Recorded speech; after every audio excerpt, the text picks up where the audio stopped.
Hello, my name is Randy Edmonds. I'm from the Kiowa and Caddo Nations of Oklahoma. I've lived here in California for over 60 years and are part of the Native American community here in San Diego.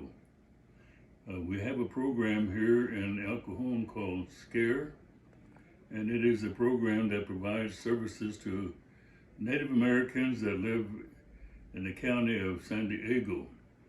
They have employment and training, social services, computer programs, and other programs that benefits our Native Americans in the society. Each year, as Native Americans do in Indian country, is to celebrate the new harvest that is planted throughout the year and welcome that harvest into our lives. We gather the different kinds of vegetables, fruits, and those kinds of things to sustain our lives. And so today we are asking the Great Spirit to bless this event, bless the new crops, the new vegetables, the new foods that are bountiful for our people. And we ask you to bless all of the different Native Americans that use the services of SCARE, which provides those to all the Native Americans, again in the county of San Diego. These programs are beneficial for the Native Americans to integrate into the white society in which we live. And this gives them a chance to go out and work and train and be a part of the community in which they live. And we appreciate what the SCARE program does. We ask the blessings upon the board of directors, the staff, and of course all of the clients that come to use this program. So again, we ask the Great Spirit to bring down the blessings upon this program so that it may be successful for our Native Americans that live in this county. Thank you. Good afternoon, SCARE family. This is Kathy. I am Kathy Wilkes. I am Lakota. I was born on the Cheyenne River Reservation in South Dakota. My father is from Rosebud Reservation. Good morning, good afternoon, SCARE family and friends. I'm Stephen Garcia, Mescalero Apache, Yaqui, Tongva from Los Angeles area. And I'm here to say it's a beautiful season. Thank you. We are both cultural educators, and so today we're here to teach you about traditional foods.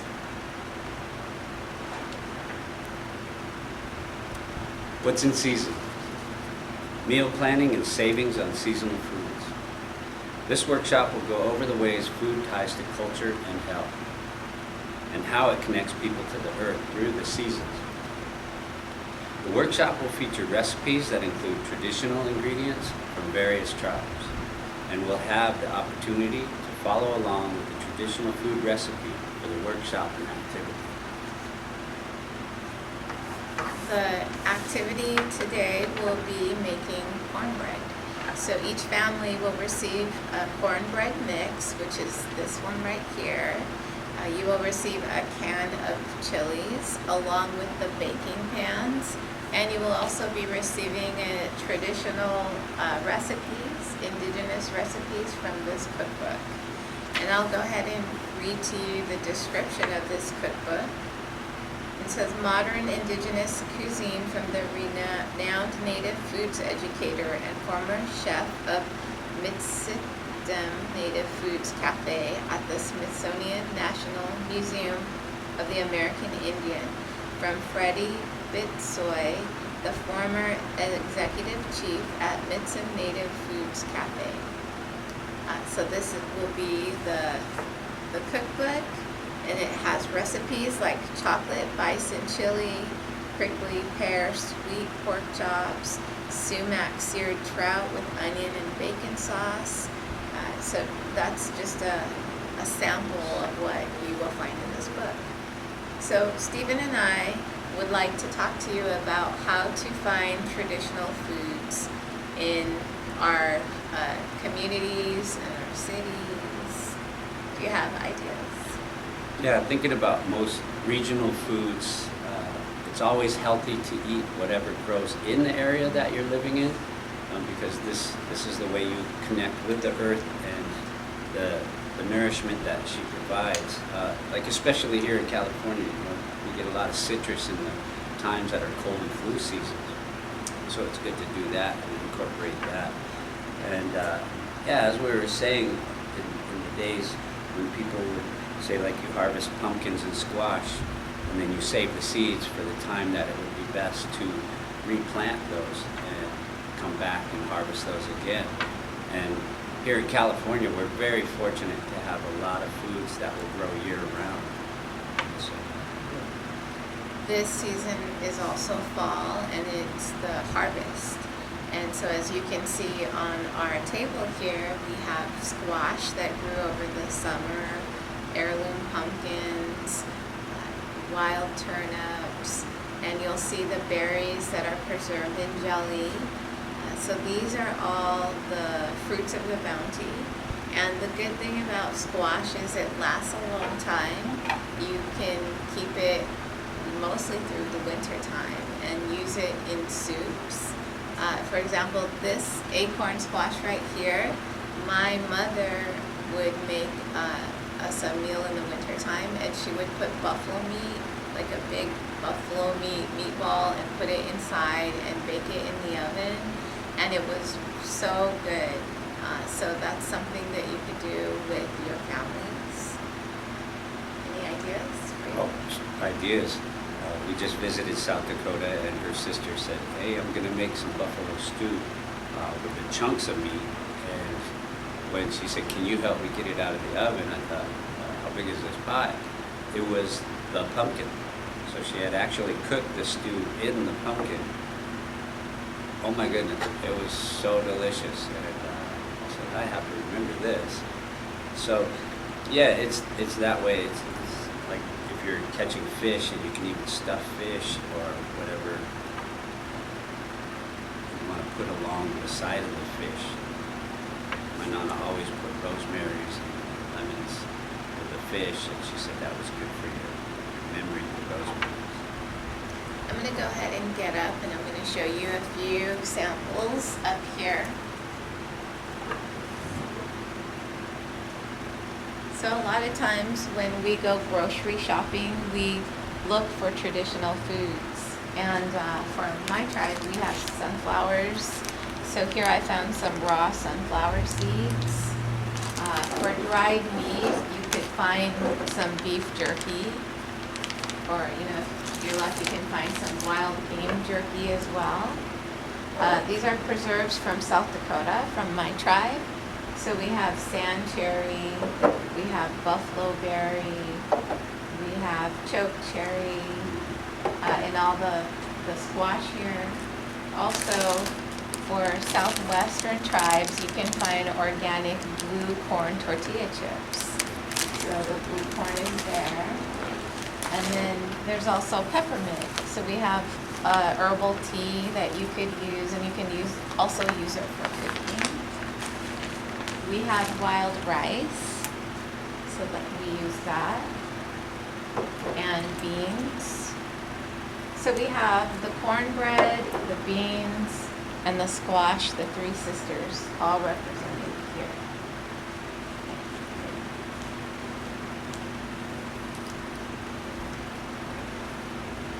For your recipe here, it calls for 1 egg, 1 can of chili, and let me see how much, a 1/3 cup of milk. I know a lot of people could be lactose intolerant, so you could always switch it out for almond milk, soy milk, oat milk.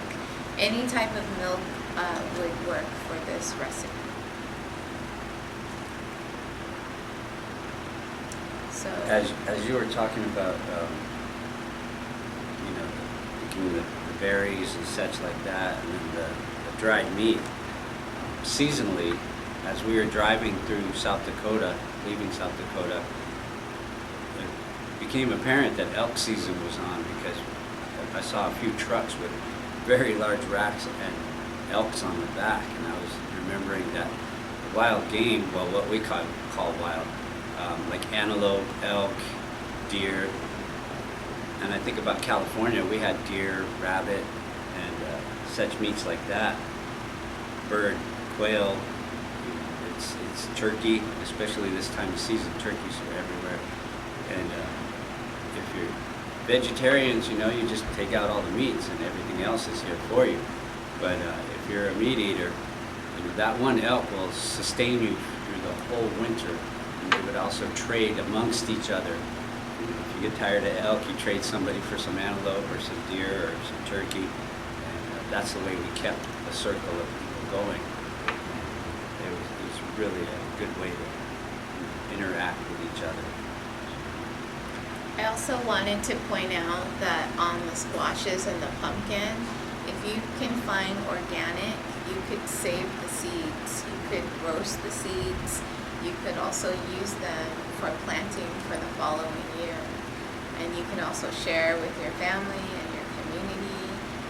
Regarding making soup with the squash, what you want to do is you want to cut out the middle part, which is fleshy and it has the seeds, and then you cut the squash or the pumpkin, you can cut it into chunks and put it into your soup with the skin on. You don't have to peel it because it's very hard.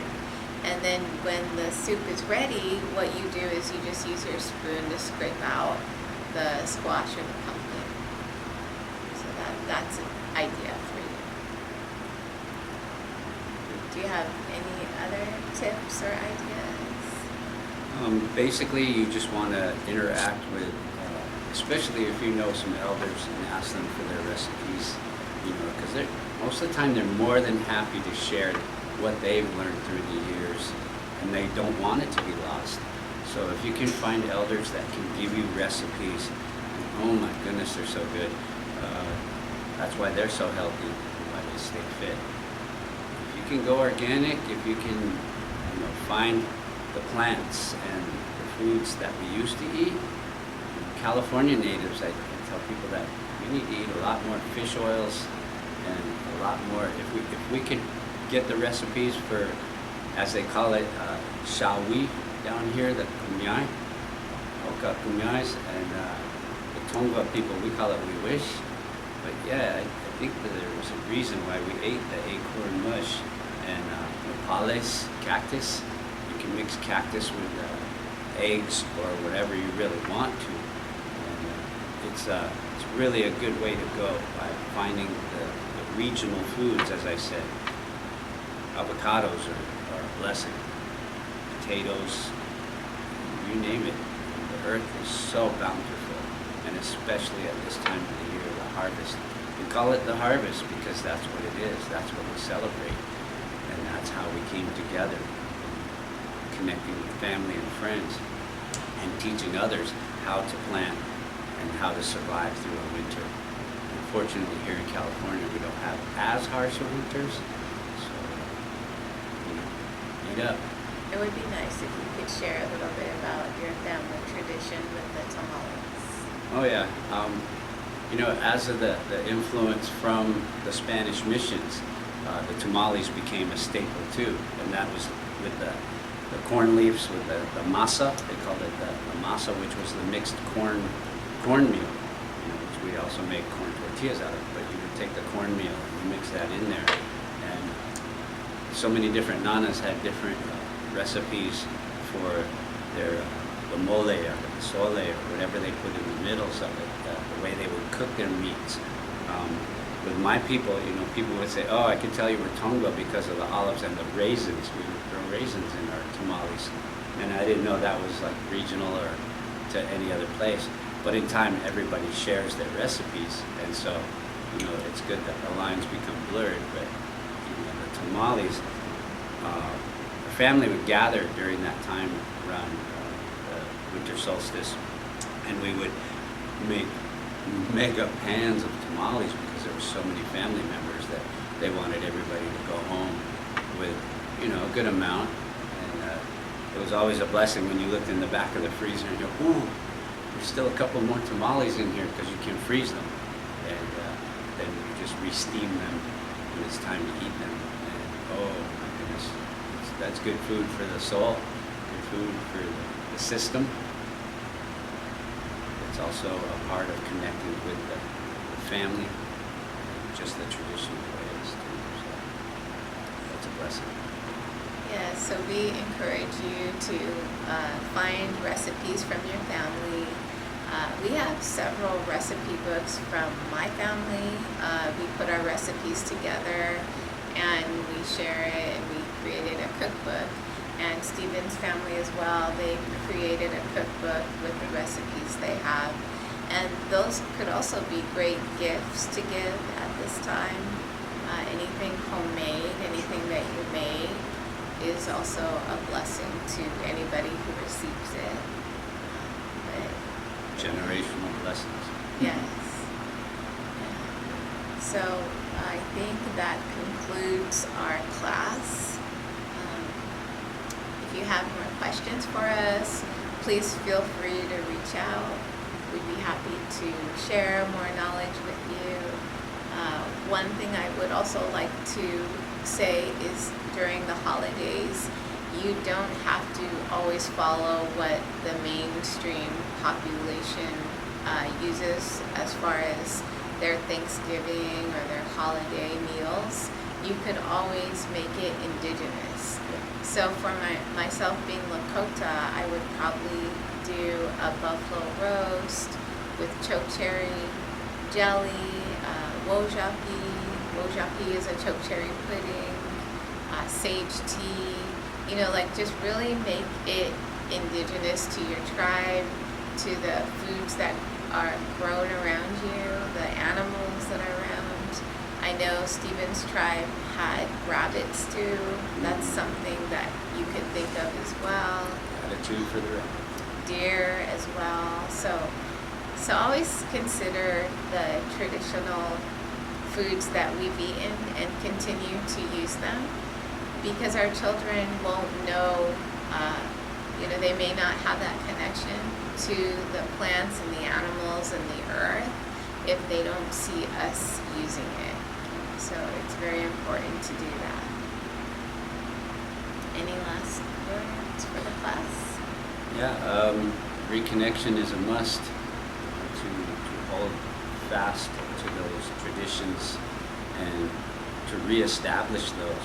You could be removed from cultural ways, but knowing that your DNA is in that area, you can bring yourself back, especially nowadays with all the media, the social media, all those Google sites and such like that. I say a lot of the children are really blessed to have that encyclopedia in their hand. And a lot of the elders have passed on, but their stories are there, they're recorded. And so we thank Creator for using it in technology in that way.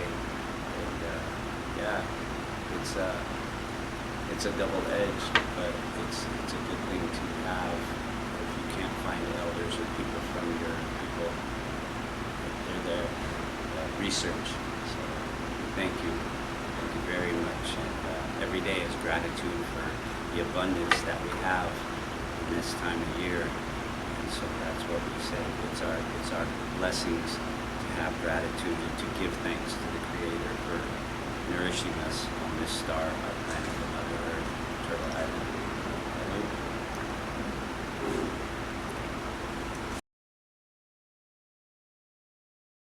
Good morning. My name is Julie DiFilippi. I'm part of from my mom's side and Italian on my dad's. I have been working with SCARE for about 8 years now, and I work with the youth, the Tobacco Use Prevention Education Program. So I teach the youth the negative effects of commercial tobacco. We go over, ways to stay healthy eating tips, all kinds of stuff, just a lot of everything, and cultural as well. But today I'm here because everybody who participated in our harvest trainings will have the activity of the Jiffy cornbread mix and the muffins. I've picked out 2 recipes today from the Jiffy Recipe Cookbook. Now, I do have a bunch of these that I am happily ready to pass out if anybody is interested in them. They've got a lot of cost-friendly recipes in here, also desserts, there's pizzas and snacks. And a lot of this is really easy, so I think this is a really good book to introduce to the young kids in the house and teenagers to start getting in the kitchen and start getting familiar with measurements, mixing, and making some food for the family. Today I'm going to be making Jiffy Joe's, kind of like a spin-off of Sloppy Joe's.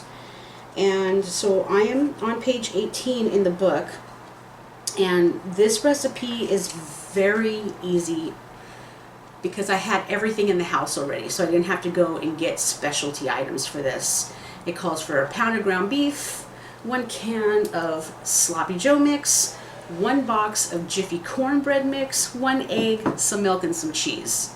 Now I've already browned the meat because I'm trying to make this video, I don't want to make it too lengthy for you guys. And everybody knows how to brown your ground beef, and then you add your can of sauce, and then you just put it in the pan and you slow cook it for about 5 minutes. So I've already done that step. So the next step is we're going to make the mix. That's going to be the topping of the beef. So I've already preheated my oven to 350. I've already greased my 9-inch pan. And this is just foil aluminum. You can get these at the dollar store. Super cheap. So we're going to start off by corn muffin mix. We're going to do the corn muffin mix. Okay. And I'll just set that right here. Now I like to make sure all the lumps are out.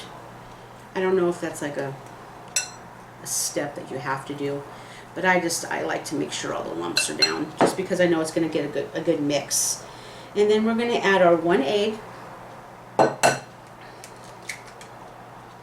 I always make sure I have like a little trash bowl here, just because that's me, and I don't like to be messy in the kitchen, because the kitchen's always getting messy in here, especially when you have kids or teenagers. Boy, do I know that one.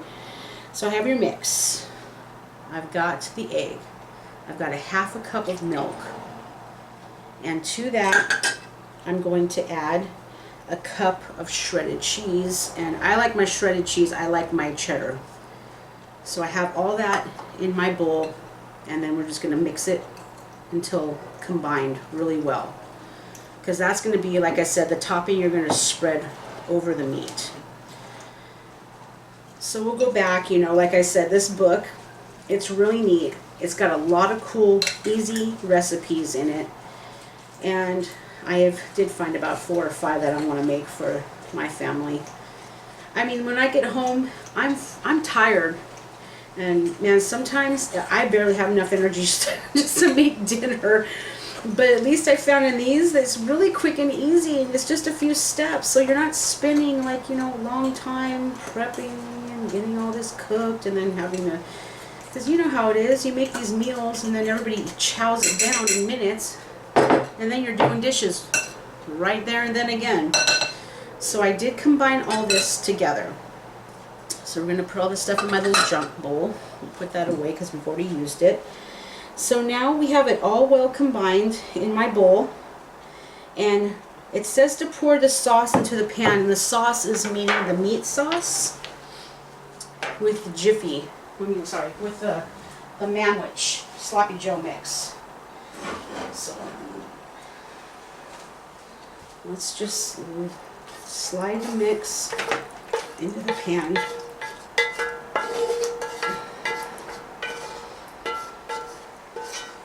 Okay, I'll put that back over. Ooh. All right.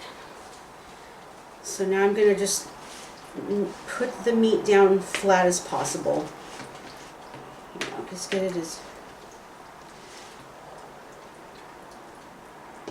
nice and firmly packed on the bottom. So I have that. So it looks like that. Really easy. Now you can add in, because we have given out chilies too, part of it. But you know, some kids don't like the chilies, and they're not spicy. These ones are mild. My family likes spice, but I'm just keeping this as basic as possible just to kind of give you an idea of a meal. So I did that. Excuse me. I've done that. And then we're going to top it with our Jiffy cornbread mix with the cheese, the eggs, and the milk.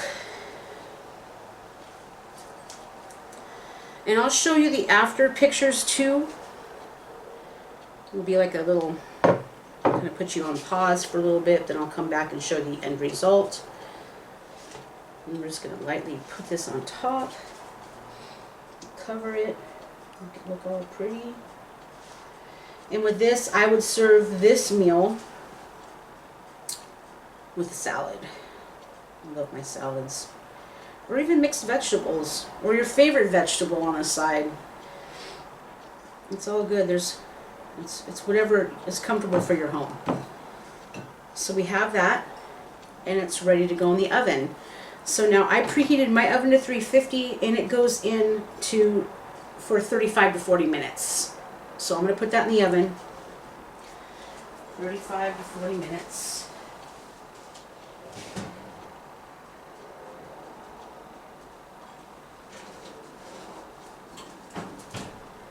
Time it. Oops.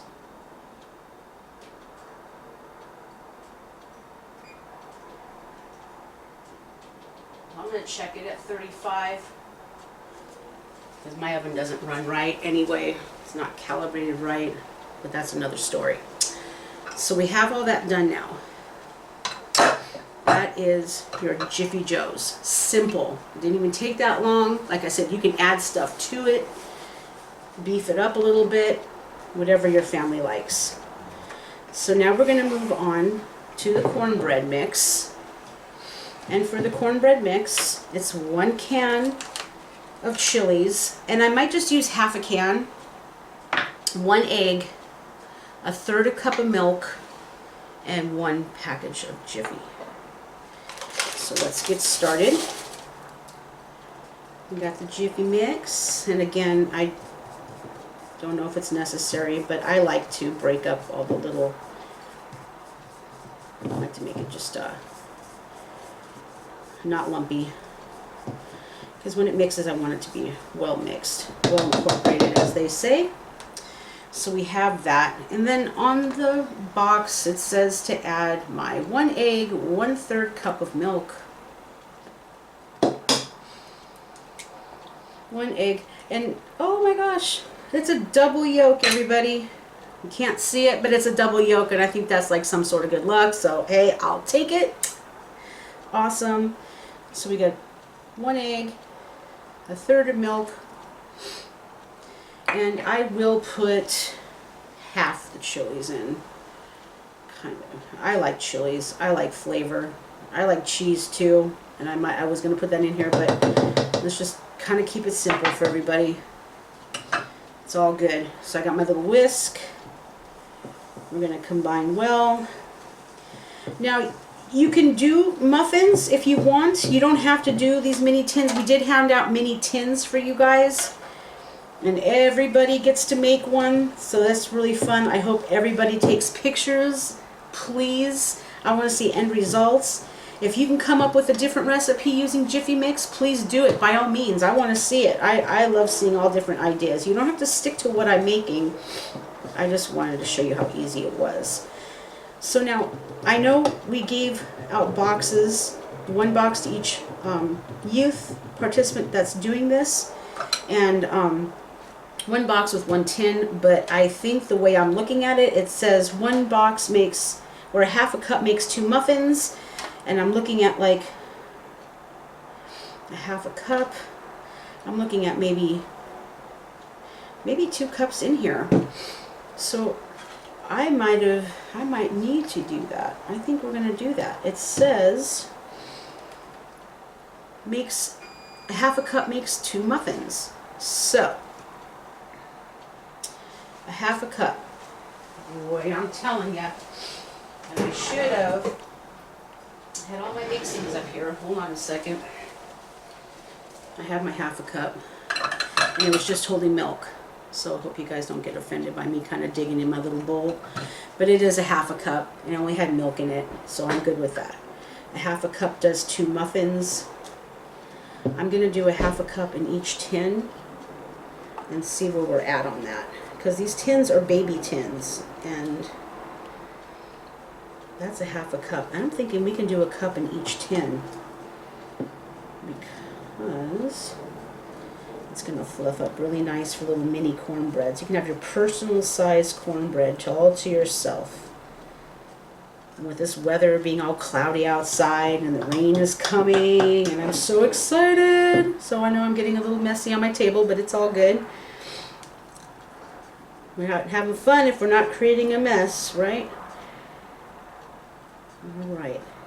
So I did. I ended up I'm going to put a cup in each one. A cup in each one. And that's all good. And then we're going to follow instructions. Now you might need to cook it a little longer. And like I said, I will follow up. It'll be like a little pause button on here and then come back and show you my end results. So that looks good. Okay, so I ended up using 1 cup for each tin in each one. So I made 2 tins for each box. This is going to be a lot of fun. And I added a half a can of the chilies. So from here, I'm going to stop this, pause it, come back and show you end results when they're done. But I am going to say, again, I want to let you know I have a bunch of cookbooks. Please let me know if you want one. I will send one to you. Or if I see you come in person, ask me and I'll give one to you. And we'll go from there. So I'll be back and show you what they look like after. Thank you.